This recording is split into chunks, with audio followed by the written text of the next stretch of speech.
નમસ્કાર વિદ્યાર્થી મિત્રો, કેમ છો? મજામાં ને? જેનું લક્ષ્ય માત્ર ને માત્ર વિદ્યાર્થીનું હિત છે એવી આપણી પોતાની યુટ્યુબ ચેનલ ઓશિયન કોચિંગ ક્લાસીસમાં પણ દરેક વિદ્યાર્થીનું હાર્દિક સ્વાગત છે. જેની આપણને ખૂબ જ આતુરતા હતી ને એવું ગાલા અસાઇનમેન્ટ બુક વર્ષ 2025 જેના દરેક પેપરના સોલ્યુશન આપણી યુટ્યુબ ચેનલ પર હવે મુકાઈ રહ્યા છે. મિત્રો, હું બળવંત કાતરિયા, ધોરણ 12, વિષય આંકડાશાસ્ત્ર, પ્રશ્નપત્ર નંબર 1, જેનો સેક્શન ડી, જેમાં કુલ 8 દાખલા ગણવાના હોય, દરેકના 3 ગુણ હોય ને મિત્રો, એના ભાગ 2 એટલે કે પ્રશ્ન નંબર 46 થી 51 આ દરેક દાખલાના આજે સોલ્યુશન કરવાના છે. ભાગ 2 ના દાખલા છે જે દરેક વિદ્યાર્થીઓને આંકડાશાસ્ત્રમાં અઘરામાં અઘરું લાગતું હોય ને એવો ભાગ 2 એના દાખલા આજે આપણે લેવાના છે. મિત્રો, ખાસ ધ્યાન આપજો, કેલ્ક્યુલેટર હારે રાખજો જેથી આપણને ગણતરી કરવામાં સરળ રહે. અને મિત્રો, આ દાખલાની પ્રેક્ટિસ કરવી હોય ને તો પેન અને બુક લઈને પણ બેસી રહેવાનું છે. કેમ? કારણ કે પેન અને બુક લઈને જેવો આપણને દાખલો સમજાય ને આ દાખલો એટલે તરત જ એ દાખલો આપણે ગણી નાખવાનો રહેશે, જેથી આપણને આ દાખલાની પ્રેક્ટિસ થાય અને દાખલો બોર્ડની પરીક્ષામાં આવ્યો હોય ને તો મિત્રો આપણને દાખલો આવડી જાય. તો આવી રીતે આપણે શરૂ કરવાના છે આ સેક્શન ડી. પહેલા મિત્રો, ગાલા અસાઇનમેન્ટ બુક લોન્ચ થઈ ચૂકી છે, જે આપ ઓનલાઈન પરચેઝ પણ કરી શકો. અને ઓનલાઈન પરચેઝ કરવા માટે કોઈ પણ પ્રકારનો ડિલિવરી ચાર્જ આપવાનો નથી. અને આ બુક પરચેઝ કરવા માટેની લિંક નીચે ડિસ્ક્રિપ્શન બોક્સમાં આપેલી છે. ત્યારબાદ આ ગાલા અસાઇનમેન્ટ બુક આપણે મોબાઈલમાં એપ્લિકેશન દ્વારા પણ જોઈ શકીએ. અને મોબાઈલમાં એપ્લિકેશન દ્વારા જોવા માટેની એક એપ્લિકેશન સ્માર્ટ ડિજીબુક નામની એપ્લિકેશન નવનીત પબ્લિકેશને લોન્ચ કરે છે. આ બુકમાં તમારી ગાલા અસાઇનમેન્ટ બુક પીડીએફ સ્વરૂપે જોવા મળશે. બીજું ઘણું બધું પરીક્ષાલક્ષી અસાઇનમેન્ટ પણ, પરીક્ષાલક્ષી મટીરિયલ પણ તમને આ સ્માર્ટ ડિજીબુક નામની એપ્લિકેશનમાં જોવા મળશે. તો ઘણા મિત્રોને પ્રશ્ન થાય, સ્માર્ટ ડિજીબુક નામની એપ્લિકેશન કઈ રીતે ડાઉનલોડ કરવી? ઘણાને ખબર હશે કે આપણે પ્લે સ્ટોરમાં ડાઉનલોડ કરી શકાય, પણ મિત્રો બીજી એક રીત છે કે અહીંયા જે કોડ આપેલો છે ને આ કોડ આપણે મોબાઈલમાં સ્કેન કરીશું એટલે સીધી સ્માર્ટ ડિજીબુક નામની એપ્લિકેશન ખુલશે. આ એપ્લિકેશન ઇન્સ્ટોલ કર્યા બાદ શરૂઆતમાં થોડીક બેઝિક ડિટેલ એન્ટર કરવાની છે. એ બેઝિક ડિટેલ એન્ટર કર્યા બાદ તમારી પાસે એક એક્સેસ કોડ માંગશે. અહીંયા જે નંબર આપેલો છે ને આવો એક્સેસ કોડ દરેક અસાઇનમેન્ટમાં અલગ અલગ હોય. તો આપણે જે અસાઇનમેન્ટ, તમારી જે અસાઇનમેન્ટ છે ને એમાં જે એક્સેસ કોડ છે ને એન્ટર કરશો એટલે આપણી સ્માર્ટ ડિજીબુક નામની એપ્લિકેશન ખુલી જશે અને પીડીએફ ખુલી જશે મિત્રો. અને આ સ્માર્ટ ડિજીબુક ની એપ્લિકેશન ડાઉનલોડ કરવા માટેની લિંક પણ નીચે ડિસ્ક્રિપ્શન બોક્સમાં આપેલી છે. ત્યારબાદ મિત્રો, બોર્ડની પરીક્ષા માટે ખૂબ જ ઉપયોગી એવું ગાલા 21 અપેક્ષિત પ્રશ્ન સંગ્રહ પણ લોન્ચ થઈ ચૂક્યું છે. આ પણ આપ ઓનલાઈન પરચેઝ કરી શકો છો. અને જો આપ ઓનલાઈન પરચેઝ કરો છો અને એની ખરીદી 300 કે તેથી વધારે રકમની હોય ને તો ફ્લેટ 15% ડિસ્કાઉન્ટ મળશે. અને આ ડિસ્કાઉન્ટ પ્રાપ્ત કરવા માટેનો પ્રોમો કોડ છે NAV15. અને આપની ખરીદી 500 કે તેથી વધારે રકમની હોય તો ફ્લેટ 20% ડિસ્કાઉન્ટ મળશે અને એનો પ્રોમો કોડ છે NAV20. મિત્રો, આ બુક પરચેઝ કરવા માટે, આ બુક લેવી હોય કે ગાલા અસાઇનમેન્ટ બુક લેવી હોય, આ પરચેઝ કરવા માટેની લિંક નીચે ડિસ્ક્રિપ્શન બોક્સમાં આપેલી છે. વધારે માહિતી મેળવવા માટે અહીંયા જે નંબર આપેલો છે આ નંબર પર સંપર્ક કરીને પણ આપ માહિતી મેળવી શકો છો. તો મિત્રો, હવે આપણે શરૂ કરીએ સેક્શન ડી. એમાં પ્રશ્ન નંબર 46. પ્રશ્ન એવો છે, સંભાવનાનો દાખલો છે. ઓગસ્ટ માસમાં 5 મંગળવાર આવે. હવે દાખલો ગણવાનો, કોઈ પણ 3 પ્રકારના દાખલા આવી શકે. કયા 3? ખાસ ધ્યાન આપજો. ઓગસ્ટ માસમાં 5 મંગળવાર, આપણને દરેકને ખબર છે કે કોઈ પણ મહિનો હોય એમાં 4 અઠવાડિયા પૂરેપૂરા આવે. અઠવાડિયાનો અર્થ શું થાય? સોમવારથી રવિવારે ને અઠવાડિયું ન કહેવાય. અઠવાડિયું એટલે 7 દિવસ થાય. અઠવાડિયું એટલે શું થાય? 7 દિવસ. એટલે કે દાખલા તરીકે આપણે શુક્રવારથી શરૂ કરીએ તો ગુરુવારે અઠવાડિયું પૂરું થાય.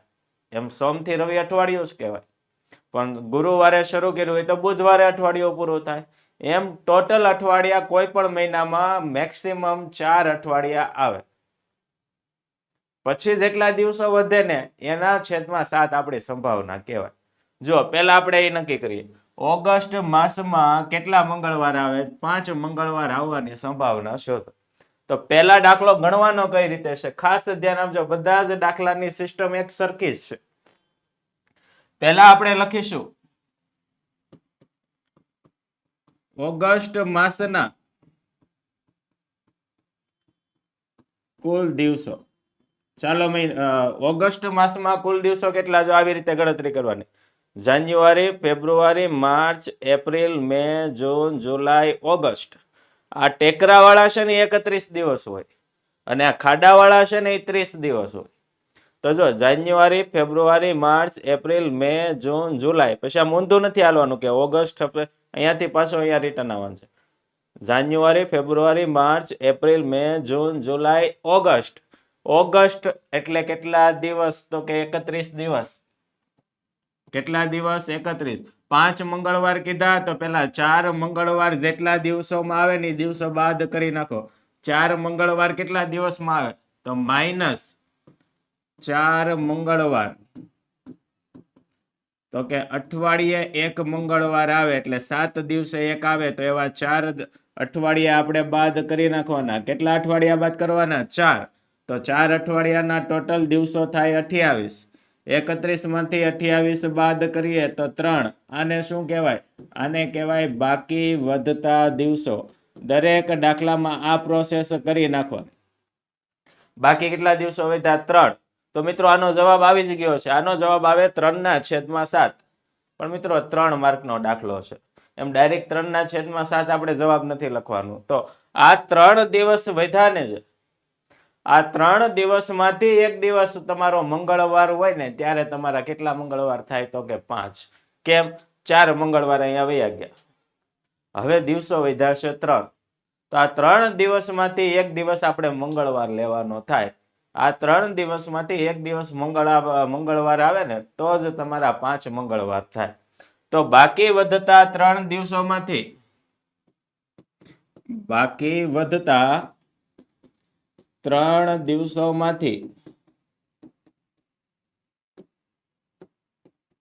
એક મંગળવાર હોય. બાકી વધતા 3 દિવસમાંથી એક મંગળવાર હોય. તો મિત્રો આનો નિદર્શવકાશ 3 દિવસો છે. તો 3 દિવસનો નિદર્શવકાશ શું આવે? ખાસ ધ્યાન આપજો. 3 દિવસ કયા હોય? સોમવારથી શરૂ કરવાનું. સોમ, મંગળ, બુધ. 3 દિવસ થઈ ગયા. જો ખાલી પેલું સોમ, મંગળ, બુધ. પછી સોમ પછી કયો વાર આવે? તો કે મંગળ, બુધ, ગુરુ. બુધ, ગુરુ, શુક્ર. ગુરુ, શુક્ર, શનિ. શુક્ર, શનિ, રવિ. શનિ, રવિ, સોમ. રવિ, સોમ, મંગળ. આવી રીતે આપણે દિવસો લેવાના છે. તો યુ બરાબર પેલો કોણ આવે? પેલા 3 દિવસ કયા? સોમવાર, મંગળવાર અને બુધવાર. જો અહીંયા આવી રીતે પહેલો દિવસ સોમવાર. હવે મંગળવાર, બુધવાર અને ગુરુવાર. પછી તો કે બુધવાર, ગુરુવાર, શુક્રવાર. જોજો આ સોમ, આ મંગળ, આ બુધ. હવે કયો વાર આવે? તો કે ગુરુવાર. બુધવાર પછી ગુરુવાર, શુક્રવાર, શનિવાર. પછી તો કે શુક્ર, શનિ, રવિ. પછી શનિ, રવિ, સોમ. અને પછી તો કે રવિ, સોમ, મંગળ. રવિવાર આવી ગયો. સોમવારથી શરૂ કર્યું ને રવિવાર સુધી લઈ લીધું. તો આવી રીતે કુલ 7 પરિણામ આવશે મિત્રો. અહીંયા n બરાબર કેટલા થયા? તો કે n બરાબર 7. જેટલા દિવસ વધે ને એટલા પરિણામ થશે. જો 3 દિવસ વધ્યા તો સોમવારથી શરૂ કરવાનું. 3 પરિણામ લાઈનમાં લખવાના. સોમ મંગળ બુધ ગુરુ, બુધ ગુરુ શુક્ર, ગુરુ શુક્ર શનિ, શુક્ર શનિ રવિ, શનિ રવિ સોમ ને રવિ સોમ મંગળ, એમ 7 દિવસ થશે. એક દિવસ વધ્યો હોય તો મિત્રો આનો જવાબ કોમેન્ટ બોક્સમાં આપો કે જો અહીંયા 3 દિવસ વિધાન એની જગ્યાએ જો એક દિવસ વધ્યો હોય તો એક દિવસનો નિદર્શ અવકાશ એક દિવસ કયો હોઈ શકે? તો એનો નિદર્શ અવકાશ તમારે કોમેન્ટ બોક્સમાં લખીને આપવાનું છે. સોમવાર હોય ને તો તમારે મંડે એમ લખવાનું, મંડે, ટ્યુસડે એવી રીતે તમારે યુ કરીને લખીને બતાવવાનો હશે મિત્રો. આનો જવાબ કોમેન્ટ બોક્સમાં આપજો. અહીંયા n બરાબર 7 આવ્યા. હવે આપણે ઘટના એ લઈએ. ઘટના એ અહીંયા સુધી દાખલો સમજાણો હશે મિત્રો. તો હવે આપણે શરૂ કરીએ ઘટના એ. ઓગસ્ટ માસમાં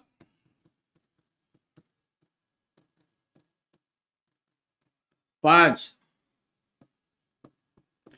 મંગળવાર આવે.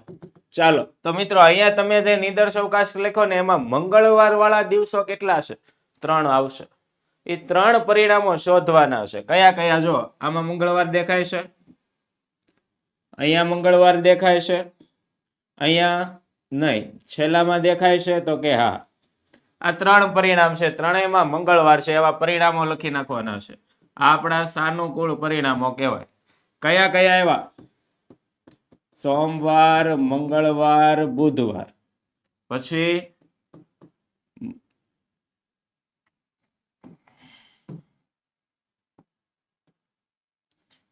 સોમ મંગળ બુધ, પછી તો કે મંગળ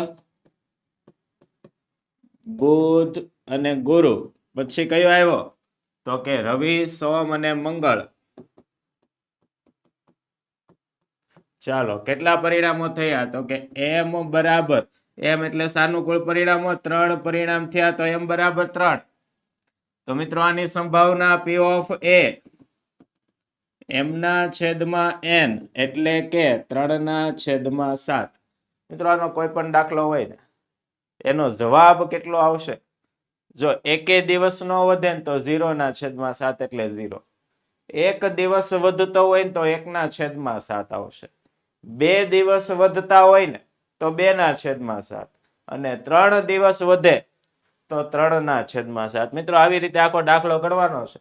આ દાખલો સમજાઈ જાય ને એટલે વિડીયો પાઉચ કરી પેલા આખો દાખલો ગણી નાખવાનો છે, તો જ મિત્રો દાખલો સમજાશે. ખાલી યુટ્યુબમાં વિડીયો જોવાથી આવડવાનું નથી. એટલે દાખલો સમજાઈ જાય એટલે તરત જ આપણે આ દાખલો ગણી નાખવાનો રહેશે. નેક્સ્ટ દાખલો. તહેવારના દિવસોમાં શાક માર્કેટમાં બટાકાના ભાવ વધે. બટાકાને ઘટના એ ધારો. ખાસ ધ્યાન આપજો, એકદમ ઈઝી દાખલો. આવો દાખલો બોર્ડની પરીક્ષામાં પૂછાણો હોય ને બેઠે બેઠા 3 માર્ક્સ. કઈ રીતે ગણવાનો છે જુઓ. બટાકાના ભાવ વધે છે, ઘટના એ ધારો. ડુંગળીના ભાવ વધે, ડુંગળીને ઘટના બી ધારો. બંનેના ભાવ વધે છે, ડુંગળી અને બટાકા બંનેના ભાવ વધે છે, બંને ઘટના સાથે બને અને એ છેદ બી કહેવાય. 3 વસ્તુ દાખલામાં આપેલી છે. એ આપેલો છે, બી આપેલો છે અને એ છેદ બી આપેલો છે. ઓછામાં ઓછા એકના ભાવ વધે તેની સંભાવના શોધો. ઓછામાં ઓછી એક ઘટના બને એને કઈ ઘટના કહેવાય? યોગ ઘટના કહેવાય. ઓછામાં ઓછી એક ઘટના બને એને યોગ ઘટના કહેવાય. એટલે તમારે શોધવાનો છે p ઓફ a યોગ b. a યોગ b નું સૂત્ર મિત્રો p of a plus p of b minus p of a છેદ b. 3 વસ્તુ દાખલામાં આપેલી છે. એકદમ ઈઝી દાખલો છે. તો મિત્રો દાખલો શરૂ કરીએ. ગણવાનો કઈ રીતે છે? તો પહેલા આપણે આ જે ઘટના એ છે ને પેલા એ લખશું, પછી ઘટના બી લખશું, પછી ઘટના એ છેદ બી ક્યાં છે? અહીંયા બટાકા ડુંગળી. આ એ છેદ બી, આ એ છે ને આ બી છે. પેલા ત્રણેયની ડિટેલ લખી નાખીએ, પછી જે શોધવાનું છે ને એ લખીશું. જુઓ પેલા આપણે ધારીએ ઘટના એ કે તહેવારના દિવસોમાં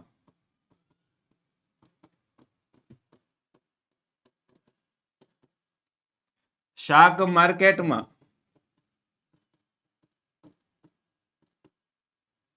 કોના ભાવ વધે? તો કે બટાકાના ભાવ વધે. ચાલો, બટાકાના ભાવ વધે તેની સંભાવના P of A કેટલી આપેલી છે? તો કે 0.8. અહીંયા તમને P of A 0.8 આપેલા હશે. હવે ઘટના બી, કોના ભાવ વધે? તો કે તહેવારના દિવસોમાં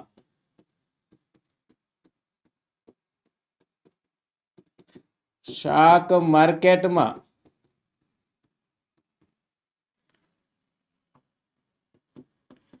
ડુંગળીના ભાવ વધે. ચાલો, ડુંગળીના ભાવ વધે તેની સંભાવના P of B કેટલી આપેલી છે? 0.7. આ P of B. હવે આપણને બંનેના ભાવ વધે, બંનેના ભાવ વધે એને કઈ ઘટના કહેવાય? A છેદ B. તો ઘટના A છેદ B એટલે બટાકા અને ડુંગળી એમ બંનેના ભાવ વધે. ચાલો, બંનેના ભાવ વધે એની સંભાવનાને શું કહેવાય? તો કે P of A છેદ B. અને બંનેના ભાવ વધે એની સંભાવના તમને આપેલી છે 0.6. ત્રણેય વસ્તુ આપી દીધી મિત્રો. પહેલી કઈ ઘટના આપેલી હતી? ઘટના A.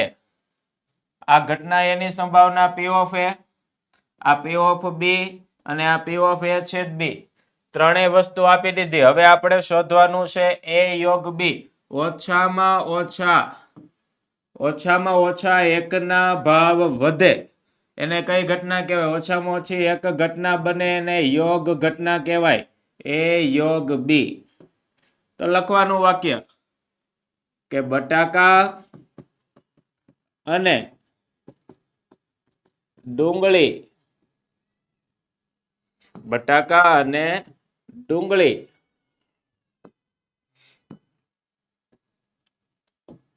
બંનેમાંથી ઓછામાં ઓછા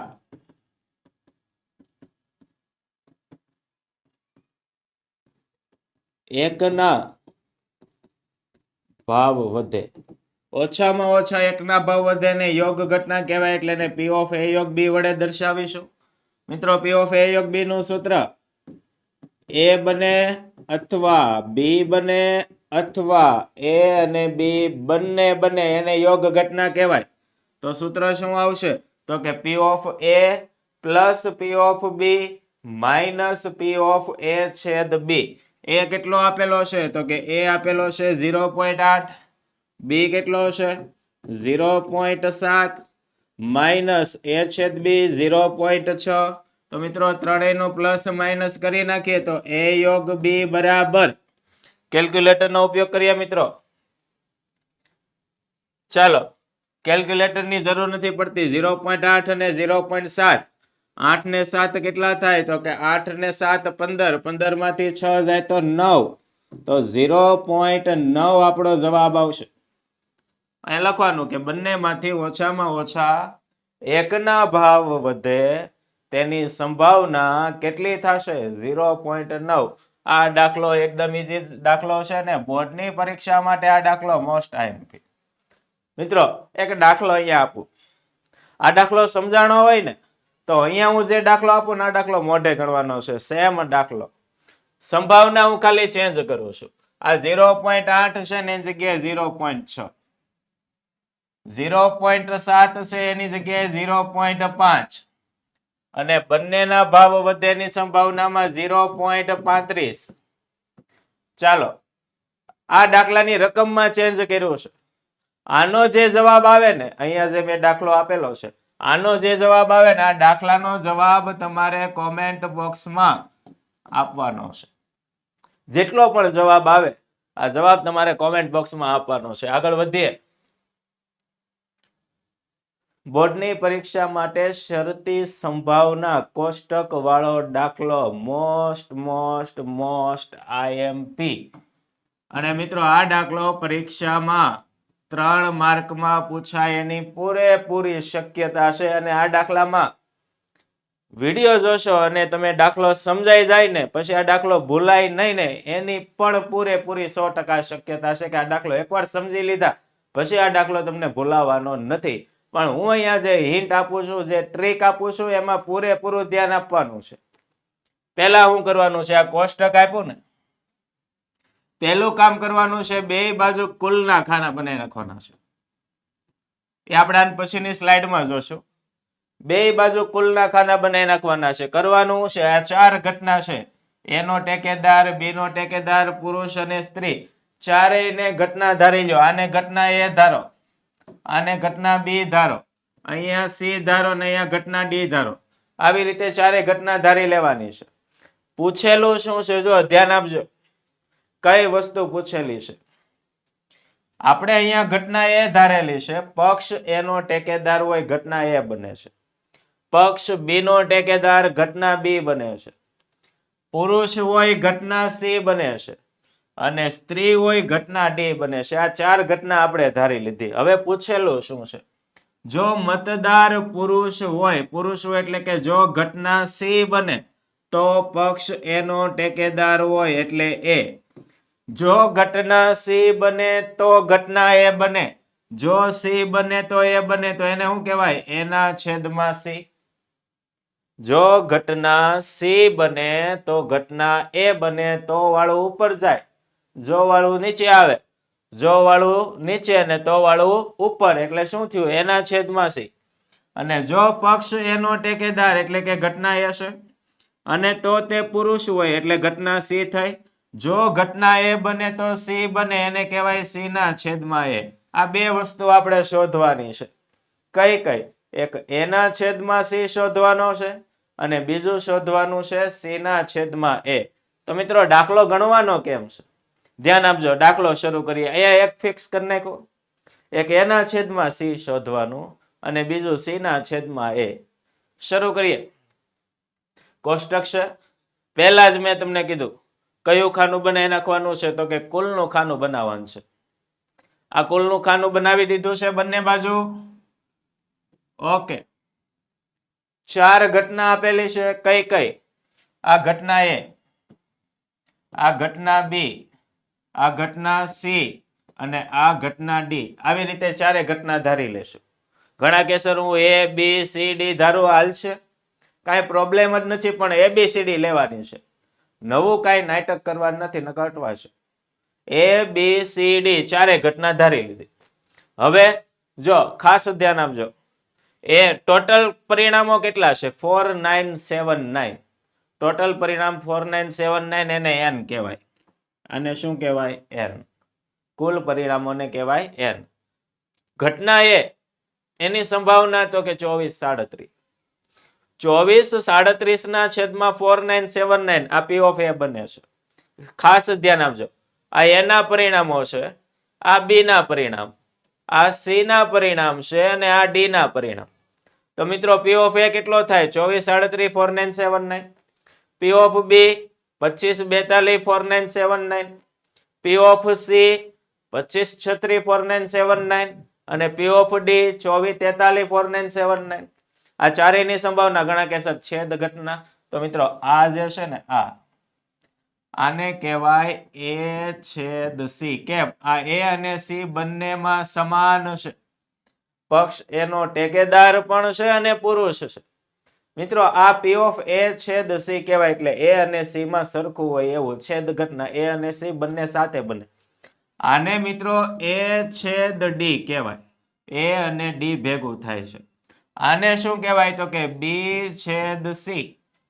આ B અને C સરખું. તો મિત્રો આને શું કહેવાય, આનો જવાબ મને કોમેન્ટ બોક્સમાં આપજો કે અહીંયા આને શું કહેવાય. આવી રીતે પહેલા આ કોષ્ટકને સમજવાનું છે. હવે અહીંયા તમને કીધેલું છે, પહેલું આપણે શોધવાનું હોય, મતદાર પુરુષ હોય એટલે એને ઘટના સી કહેવાય, સામે છે. અને પક્ષ એનો ટેકેદાર છે એને એ કહેવાય. એટલે કે જો ઘટના સી બને તો ઘટના એ બને, જો સી બને તો એ બને, તો વાળું વાક્ય ઉપર અને જો વાળું વાક્ય છેદમાં.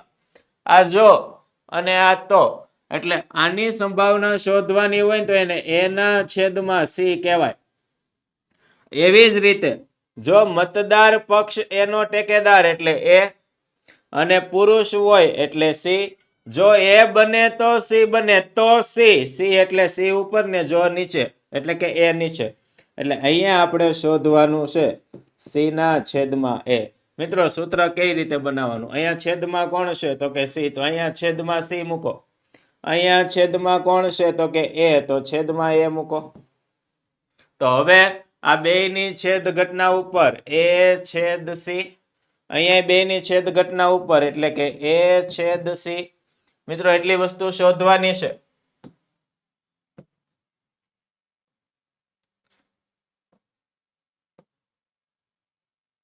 તો મિત્રો દાખલો શરૂ કરીએ, ધ્યાન આપજો પૂરેપૂરું.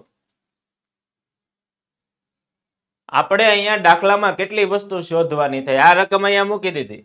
એક તો પી ઓફ સી, એક પી ઓફ એ, એટલે એ શોધવાનો છે, સી શોધવાનો છે, એ છેદ સી, ત્રણ વસ્તુ શોધવાની છે. પહેલું શોધવાનું છે એ, તો એને ઘટના એ કહેવાય.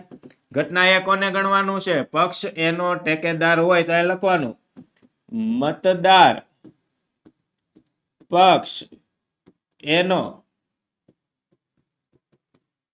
ટેકેદાર હોય.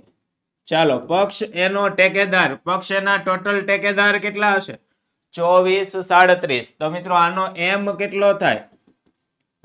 24 37. ઓકે, તો મિત્રો એની સંભાવના શોધવી હોય પી ઓફ એ, સૂત્ર આવશે એમ ના છેદમાં એન. 24 37 ભાગ્યા એન કેટલો? 4979. આ એન અને આ એમ, એટલે 24 37 ના છેદમાં 4979. ઓકે મિત્રો, આ ઘટના એ મળી ગઈ. હજી આપણે પી ઓફ સી શોધવા માટે ઘટના સી શોધવી પડે. તો ઘટના સી બરાબર કોને સી કહેવાય? તો અહીંયા લખેલું છે પુરુષ હોય, મતદાર પુરુષ હોય. તો મિત્રો દાખલામાં પુરુષ ટોટલ કેટલા આપેલા છે? 25 36. તો આપણો એમ બનશે એમ બરાબર 25 36. તો આની સંભાવના પી ઓફ સી એમના છેદમાં એન 25 36 ભાગ્યા 4979. એ મળી ગયો, સી મળી ગયો. હવે આપણે શોધવાનું છે ઘટના એ છેદ સી. આપણે એ છેદ સી ની હજી જરૂર છે ને, તો એ અને સી ક્યાં ભેગા થાય? આ એ અને સી અહીંયા ભેગા થાય. એ છેદ સી કેટલા પરિણામો છે? 13 19. તો એ છેદ સી માં લખવું શું? તો કે એ અને સી બંને સાથે બને. એ એટલે કે પક્ષ એનો ટેકેદાર હોય અને સી એટલે પુરુષ હોય. તો વાક્ય એવું બનશે કે મતદાર પુરુષ હોય અને પક્ષ એનો ટેકેદાર, અને વાળા વાક્યને છેદ ઘટના કહેવાય. લખવાનું કે મતદાર પુરુષ હોય અને પક્ષ એનો ટેકેદાર હોય. ચાલો, પુરુષ અને પક્ષ એનો ટેકેદાર એવા કુલ પરિણામો છે 13 19. તો આની સંભાવના કોની? એ છેદ સી ની. તો પી ઓફ એ છેદ સી બરાબર એમના છેદમાં એન 13 19 ભાગ્યા 4979. ચારે પરિણામો મળી ગયા. જો આ જે મળે છે ને ઘટના એ કહેશું. આ શું બન્યું? તો કે પી ઓફ એ. આ શું બન્યું? તો કે પી ઓફ બી. આ શું બન્યું? તો કે પી ઓફ એ છેદ સી. ત્રણેય મળી ગયો. મૂકો કિંમત. એ છેદ સી કેટલો આવ્યો? 13 19 ભાગ્યા 4979 છેદમાં પી ઓફ સી. આ ઘટના બી નો કહેવાય ને સી કહેવાય. પી ઓફ સી, કારણ કે એ ઘટના બી નથી ધારેલી. આપણે કઈ ઘટના ધારેલી છે? ઘટના સી ધારેલી છે. ચેક ઇન ફરીથી લખી નાખીએ એટલે ભૂલ ન પડે. આ કઈ ઘટના હતી? સી ની સંભાવના પી ઓફ સી. તો પી ઓફ સી કેટલો છે? 25 36 ભાગ્યા 4979. ચાલો, 4979 બંને ઉડી જશે. તો ફાઇનલ આન્સર આપણો કેટલો? 13 19 ભાગ્યા 25 36. અહીંયા સુધી લખો તોય હાલે. ઘણા અહીંયાથી ભાગાકાર કરી નાખે કે સર મારે ભાગાકાર કરવો છે. કરી નાખો, કરો. 13 19 ભાગ્યા કેટલા છે 25 36 બરાબર 0.5201. તો મિત્રો આ પહેલાનો જવાબ હતો. આગળ અહીંયા વાત કરીએ બીજી સંભાવના શોધવાની છે સી ના છેદમાં એ. તો એ છેદ સી આપણું આવ્યું કેટલું 13 19 ભાગ્યા 4979 છેદમાં એ અને એ આપણે શોધેલો છે 2437 ભાગ્યા 4979 4979 ઉડી જશે તો જવાબ છે 13 19 ભાગ્યા 2437. ચાલો ફરીથી એકવાર ભાગાકાર કરીએ 13 19 ભાગ્યા 2437 બરાબર 0.5412. મિત્રો અહીંયા આપણો દાખલો પૂરો. એકદમ ઈઝી દાખલો છે. બોર્ડની પરીક્ષામાં દાખલો આવવાની શક્યતા પૂરેપૂરી છે. પણ કોઈ પણ દાખલો હોય કોઈ પણ કોષ્ટક હોય આ કોષ્ટક એકવાર તમને સમજાઈ ગયું ને ગમે તે દાખલો હોય મિત્રો આ દાખલો કોઈ દિવસ ભૂલાવાનો નથી. અને મિત્રો જો આ દાખલો આખો સમજાઈ ગયો હોય ને તો આવો જ દાખલો ચોપડીમાં બીજો સ્વાધ્યાયમાં આપેલો છે. એક દાખલો પ્રેક્ટિસ માટે ગણીને ચેક કરી જુઓ કે આપણને આ દાખલો સમજાય છે કઈ રીતે ગણવાનો છે બધું સમજી લો. દાખલો પૂરેપૂરો આવી જાય મિત્રો પૂરા માર્ક્સ આવવાના છે. કારણ કે બીજો વિભાગ શરૂ કરીએ ને ત્યારે મેન બાળકોને નથી આવડતું એની પાછળનું કારણ પ્રેક્ટિસ છે. જેટલી પ્રેક્ટિસ વધારે કરશો ને આમાં એટલો આ વિભાગ વધારે આવડશે. તો મિત્રો આવો દાખલો એક હજી ગણી નાખજો. એકદમ ઈઝી દાખલો છે. આગળ વધીએ આપણે. બોર્ડની પરીક્ષામાં એક પણ વિદ્યાર્થી ફેલ ન થાય ને એના માટે એક આઈએમપી બેચના કોર્સની રચના કરેલી છે જેની ફી માત્ર ને માત્ર 100 રૂપિયા છે. આ કોર્સ આપણે પરચેઝ કરીએ તો આપણને કેટલા બેનિફિટ્સ મળે. પ્રકરણ પ્રમાણે આઈએમપી પ્રશ્નોનું રિવિઝન ચેપ્ટર વાઇઝ દરેક ચેપ્ટરમાં જેટલા પણ મોસ્ટ આઈએમપી ક્વેશ્ચન હોય જે બોર્ડની પરીક્ષામાં વારંવાર પૂછાતા હોય અથવા આવતી બોર્ડની પરીક્ષામાં પૂછાઈ શકે એવા પ્રશ્નોનું રિવિઝન કરીશું. લાઈવ લેક્ચર રેકોર્ડ લેક્ચર આવશે. આકર્ષક પ્રેઝન્ટેશન અહીંયા જે રીતે આપણે બધા દાખલા સમજીએ ને આવા જ પ્રેઝન્ટેશન સાથે સમજૂતી પીડીએફ સુપર ક્વોલિટીની આવશે. Doubt class backup plan WhatsApp support ને પ્રીવિયસ યર પેપર સોલ્યુશન એટલે કે 2025 પહેલાની જેટલી બોર્ડની પરીક્ષા લેવાની છે ને દરેક પેપરના સોલ્યુશન કરવાના છે. તો આજે જ તમે આ કોર્સને જોઈન્ટ કરો. માત્ર ફીસ 100 રૂપિયા છે. અને કોર્સ મને લગતી કોઈ પણ પ્રકારની માહિતી મેળવવી હોય ને અહીંયા નંબર આપેલો છે. આ નંબર પર સંપર્ક કરીને આપ કોઈ પણ પ્રકારના કોર્સની માહિતી મેળવી શકો છો. આગળ વધીએ.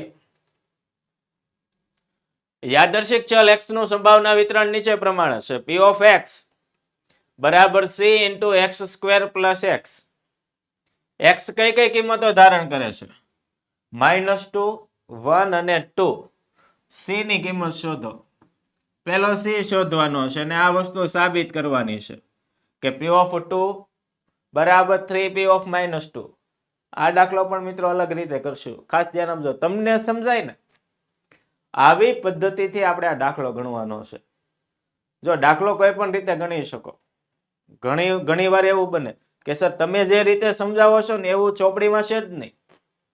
મિત્રો દાખલો ગણવાની પદ્ધતિ કોઈ પણ હોઈ શકે. જવાબ પાછો જે ચોપડીમાં છે ને એ જ આવે. જવાબ ચોપડીનો જ લાવવાનો છે. પણ 2 પત્તાનો દાખલો જો હું તમને 2 થી 3 લીટીમાં સમજાવી શકતો હોય તો મિત્રો આપણે એ સૌથી સરળ રીત છે ને ગમે તે રીતે દાખલો ગણો તો હાલે પણ જવાબ સેમ થવો જોઈએ. તો અહીંયા હું કરશું એક નાનકડું એવું કોષ્ટક બનાવીશું. આ કોષ્ટકમાં x ની કિંમત અને એની સંભાવના મૂકીશું. આ x ની કિંમત દરેક કિંમત આ સૂત્રમાં મૂકીને જવાબ લાવશું. એ જવાબ આવી જાય ને પછી આપણે c શોધવાનું છે ને એટલે દાખલાની શરૂઆત કરશું. સિગ્મા p of xi બરાબર 1 થાય કે બધાનું ટોટલ 1 થાય. આ સૂત્ર મૂકશો ને એટલે c શોધવાનો હોય k શોધવાનો હોય ગમે એ શોધવાનું હોય મળી જ જશે. કોઈ પણ અચળ કિંમત શોધવાની હોય ને તો આ સૂત્રથી દાખલો થશે. અને એકવાર તમને c ની કિંમત મળી ગઈ એટલે આ તો તરત મળી જશે. બહુ ઈઝી દાખલો છે. દાખલો લાગે અઘરો. બીજા ભાગમાં આ બીજું ચેપ્ટર છે ને એ બાળકોને બહુ અઘરું લાગે છે, પણ અઘરું છે જ નહીં. જો અહીંયા દાખલો સમજાવું એટલે આપણને ખબર પડશે. આ સૂત્ર છે, આ એક્સ ની કિંમતો છે. એક્સ ની કિંમતોને સૂત્રમાં મૂકી અને સી ની કિંમત લાવવાની છે, અને સી ની કિંમત મળી જાય તો આ સી ની કિંમત આ બેમાં મૂકીને સરખું લાવવાનું છે. જુઓ કઈ રીતે. પેલા કોષ્ટક બનાવ્યું. એક્સ ની કિંમતો કઈ છે? -2, 1 અને 2. જો અહીંયા ચેક કરી લો. -2, 1 અને 2, અને આ આપણું સૂત્ર છે. આ સૂત્ર આવી ગયું. હવે અહીંયા બધામાં આપણે એક્સ ની કિંમત મૂકીશું. જો કઈ રીતે. પેલા કેટલી મૂકશું? -2. એટલે આવું થશે સી -2 નો વર્ગ પ્લસ -2. બધામાં કિંમત મૂકી દો. C 1 square plus 1. ચેક કરતા જશું. C 2 square plus 2. ચાલો જવાબ આવી જો -2 નો વર્ગ પ્લસ 4. 4 માંથી 2 બાદ કરો, કારણ કે પ્લસ માઇનસ શું થાય? માઇનસ. 4 માંથી 2 બાદ કરો તો 2 વધે, તો આનો જવાબ આવે 2c. એવી જ રીતે 1 નો વર્ગ 1, 1 અને 1 2, તો 2 ગુણ્યા c એટલે 2c. 2 નો વર્ગ 4, 4 અને 2 6, તો 6c. મળી ગયું. હવે કોષ્ટકમાં કિંમતો મૂકી દીધી, કિંમતો c ના રૂપમાં મળી જાય ને પછી દાખલાની શરૂઆત તમારે કરવાની છે. કોષ્ટક બની જાય ને પછી કે અહીં સિગ્મા p ઓફ xi બરાબર 1 થાય. આ આપણો નિયમ છે કે બધી જ સંભાવનાનું ટોટલ 1 થાય. તો મિત્રો કોનો ટોટલ કરેલું છે? તો કે p ઓફ -2 નું plus p of 1 plus p of 2. આ બધાનું ટોટલ કેટલું થાય? 1. ચાલો જવાબ કયા આવ્યા? p ઓફ -2 આવ્યું 2c. 2c plus 2c plus 6c બરાબર 1 થશે. 2 ને 2 4 ને 6 10. તો મિત્રો 10c થયા. કેટલા c થયા છે? 10. તો અહીંયા લખીએ 10c બરાબર 1, એટલે કે c બરાબર કેટલા ગણા છે? 10 ગુણાકારમાં, સામે જાય તો ભાગાકારમાં. 1/10. આ c ની કિંમત મળી ગઈ. હાલો અહીંયા સુધી દાખલો સમજાણો છે. હવે આગળ સાબિત આપણે કરવાનું છે. રકમ પહેલા જોઈ લઈએ. હાલો c ની કિંમત શોધો. c ની કિંમત આપણને મળી ગઈ 1/10. હજી આપણે સાબિત કરવાનું છે p ઓફ 2 બરાબર 3p ઓફ -2. અહીંયા લખવાનું છે કે બીજું નંબર 2 આપશો. અહીંયા p ઓફ 2 બરાબર 3p ઓફ -2. આ સાબિત કરવાનું છે. તો મિત્રો આને આપણે ડાબી બાજુ ધારીશું અને આને કઈ બાજુ ધારીશું? જમણી બાજુ. આ ડાબી બાજુ છે. લખીએ અહીંયા ડાબી બાજુ બરાબર p ઓફ 2. તો મિત્રો p ઓફ 2 નો જવાબ આવ્યો કેટલો? 6c. મૂકો 6c. 6 એમનો એમ રહેવા દઈએ. c ની કિંમત કેટલી છે? 1/10. 6 એકા 6, 6/10 એટલે 3/5 થાય. આ કઈ બાજુ છે મિત્રો? ડાબી બાજુ. હવે આવું સેમ આપણે જમણી બાજુમાં લઈએ કે જમણી બાજુ બરાબર શું છે? તો કે 3p ઓફ -2. આ 3 એમને એમ રહેવા દો. p ઓફ -2 કેટલા હશે? 2c. 2 તેરી 6c. 6 એમને એમ રહેવા દો. c ની કિંમત મૂકો. કેટલી છે? 1/10. 6 એકા 6, 6/10 એટલે 3/5. આ જે તમારો ડાબી બાજુનો જવાબ આવ્યો તો આવો સેમ જવાબ જમણી બાજુ આવે છે. તો તેથી લખવાનું તેથી ડાબી બાજુ બરાબર જમણી બાજુ, એટલે કે p ઓફ 2 બરાબર 3p ઓફ -2. આ દાખલો પૂરો. આવી જ રીતે મિત્રો દાખલા ગણવાના છે. એકદમ ઈઝી. આ એકવાર કોઈ પણ જો સંભાવનાના કોઈ પણ દાખલા સમજો ને, એક દાખલો પૂરો થાય ને એટલે તરત જ મિત્રો આપણે આ દાખલો મોઢે ગણવાની કોશિશ કરવાની. તો જ મિત્રો આ ચેપ્ટર બધા આવડશે. આગળ વધીએ. અહીંયા જવાબ આવી ગયો છે. બંનેના જવાબ સરખા થઈ જાય એટલે આપણો જવાબ સાચો. દ્વિપદી વિતરણના ગુણધર્મો. દ્વિપદી વિતરણના ગુણધર્મો બોર્ડની પરીક્ષા માટે મોસ્ટ આઈએમપી સવાલ છે. દ્વિપદી વિતરણના ગુણધર્મો એકદમ ઈઝી સવાલ છે. 3 માર્કમાં પૂછાય. 6 મુદ્દા લખવાના, વધારે લખો તોય હાલે. ધ્યાન આપજો. દ્વિપદી વિતરણ પહેલું તો કેવું વિતરણ છે? અસતત. દ્વિપદી અસતત છે. પ્રામાણ્ય વિતરણ સતત છે. એટલે પહેલો મુદ્દો છે અસતત. આ વિતરણના પ્રાચલો કયા છે? પ્રાચલો છે n અને p. પ્રાચલો એટલે કે કોઈ પણ દાખલો ગણવો હોય ને તો એમાં તમારી કિંમત જે હોય ને ફરજિયાત હોવી જોઈએ. એના આધારે તમે દાખલો કોઈ પણ ગણી શકો. તો એવી બે કિંમતો છે, એક n અને p. n અને p હોય તો જ દાખલો થાય, નકર ન થાય. ઘણા કેસર q ન હોય પણ p હોય ને તો એની ઉપરથી q મળી જાય. ઘણા કેસર x ન હોય એ તો તમારો સવાલ છે. x તમે આપો તો અમે તમને જવાબ આપીશું. તો પ્રાચલો કયા કયા છે? પ્રાચલો બે છે. કયા કયા? n અને p. આ વિતરણના મધ્યકને np કહેવાય. મધ્યકને શું કહેવાય? np. n એટલે શું થાય? બર્નોલી પ્રયત્નોમાં મળતી સફળતાની સરેરાશ સંખ્યા. આ np શું છે? તો કે n બર્નોલી પ્રયત્નો તમે જે કરો છો ને, આ n બર્નોલી પ્રયત્નોમાં મળતી સફળતાની કેવી સંખ્યા? સરેરાશ સંખ્યા. વિચરણને npq કહેવાય. એટલે એનું પ્રમાણિત વિચલન શું થાય? તો કે વર્ગમૂળમાં npq.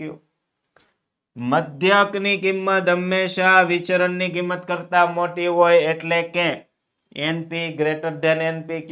4 મુદ્દા કે 5 મુદ્દા થયા. ફરીથી એકવાર. અસતત વિતરણ છે. પ્રાચલો n અને p છે. મધ્યકને np કહેવાય. વિચરણ npq થાય.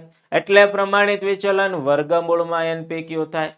મધ્યકની કિંમત વિચરણની કિંમત કરતા મોટી હોય. આગળ એક તો લેસ ધેન 1/2, ગ્રેટર ધેન 1/2 અને બરાબર 1/2. આ ત્રણ કિંમત. જો લેસ ધેન 1/2 હોય ને 1/2 કરતા p ની કિંમત નાની હોય તો ધન વિષમતા. અહીંયા છે વિષમતા, ધન થાય. ગ્રેટર ધેન હોય ને ત્યારે ઋણ વિષમતા અને બરાબર હોય ને ત્યારે શૂન્ય વિષમતા. એનું બીજું નામ છે સમમિત વિતરણ. કયું વિતરણ? સમમિત. 3 મુદ્દા છે. લેસ ધેન 1/2 કોની કિંમત? તો કે p ની. વિષમતા નક્કી કરવી હોય ને તો તમારી પાસે p ની કિંમત હોવી જોઈએ. તો p લેસ ધેન 1/2 ધન વિષમતા થાય. p ગ્રેટર ધેન 1/2 ઋણ વિષમતા થાય. અને p બરાબર 1/2 શૂન્ય વિષમતા. એટલે કે તો કે સમમિત વિતરણ. ઘણીવાર દાખલામાં કે સમમિત વિતરણ માટે તો મિત્રો એમાં તમારે p બરાબર 1/2 જ લઈ લેવાનો છે. કેમ? કારણ કે p બરાબર 1/2 હોય ને એને સમમિત વિતરણ કહેવાય. તો મિત્રો કુલ અહીંયા આપણે કેટલા જેટલા મુદ્દા લીધા ને એટલા ફરીથી એકવાર સમજીએ. અસતત વિતરણ.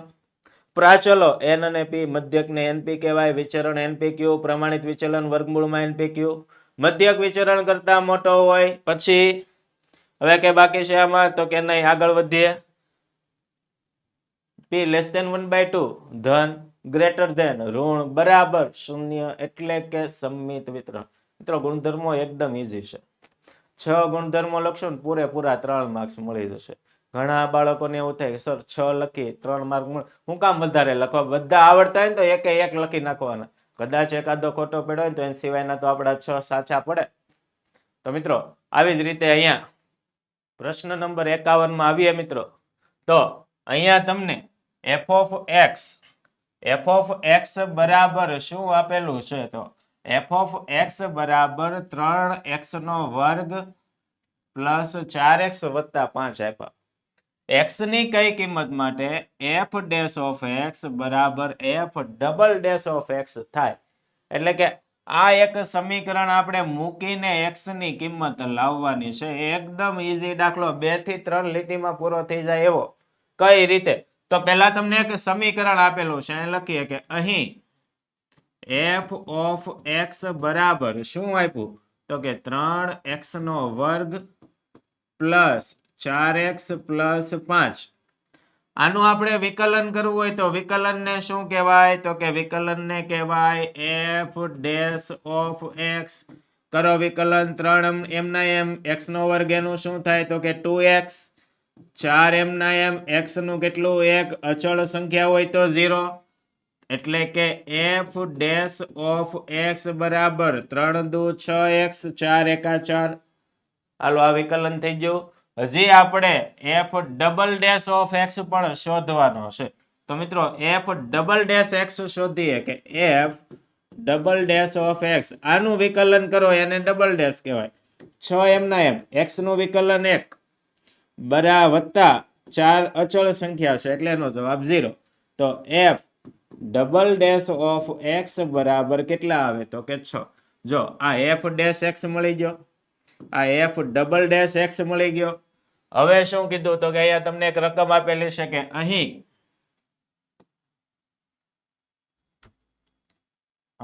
આ પેન લઈએ. ચાલો અહીં f ડેશ ઓફ x બરાબર f double dash of x આવું એક સમીકરણ આપેલું છે કે f ડેશ ઓફ x બરાબર f double dash of x. બે કિંમતો આપણી પાસે છે. મૂકો f ડેશ ઓફ x કેટલો હશે તો કે 6x પ્લસ 4 બરાબર f double dash of x કેટલો હશે તો કે 6. કઈ નહીં આ 4 પ્લસ સામે જાય તો માઇનસ થાય એટલે કે 6x બરાબર 6 માઇનસ 4 એટલે કે 6x બરાબર 2. તો x બરાબર 2 ના છેદમાં 6. 6 ગુણાકારમાં આ બાજુ આવે તો ભાગાકારમાં 2 કા 2 2 તેરી 6 એટલે કે x ની કિંમત 1 ના છેદમાં 3 આવી. મિત્રો x મળી ગયો તો હવે આપણે આનો જવાબ લખીશું કે અહીં x બરાબર 1/3 લેતા f ડેશ ઓફ x બરાબર f double dash of x થાય. તમને કીધું x ની કઈ કિંમત તો કે x ની કિંમત કઈ આવી 1/3. મિત્રો આવી જ રીતે સેક્શન ડી ના બીજા ભાગના દાખલા એટલા જ ઈઝી છે.